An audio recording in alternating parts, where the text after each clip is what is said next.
சிம்ம ராசி நேயர்களே, சனி பகவானின் வக்ர இயக்கத்தினால் குடும்பத்தில் இருந்து வந்த குழப்பங்கள் விலகும். தொழிலில் ஏற்பட்ட நெருக்கடிகள் நீங்கி தொழிலில் முன்னேற்றம் காண்பீர்கள். நெருங்கிய உறவுகள் மற்றும் நண்பர்களிடம் சற்று கவனமாக இருக்க வேண்டும். நீண்ட நாட்களாக இருந்து வந்த திருமண தடைகள் நீங்கி திருமணம் கைகூடும்.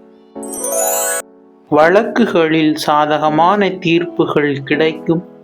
உத்தியோகத்தில் பதவி உயர்வு மற்றும் இடமாற்றங்கள் புதிய வாய்ப்புகளாக அமையும். புதியதாக வீடு மற்றும் வாகனம் வாங்க நினைப்பவர்களுக்கு எண்ணங்கள் கைகூடும். குழந்தைகளால் மகிழ்ச்சியும் சுப செலவீனங்களும் உண்டாகும். நண்பர்கள் மற்றும் உறவினர்களால் எதிர்பாராத நன்மைகள் வந்து சேரும். இதுபோன்ற ராசி பலன்களை அறிய இந்த சேனலை சப்ஸ்கிரைப் செய்து கொள்ளுங்கள். நன்றி.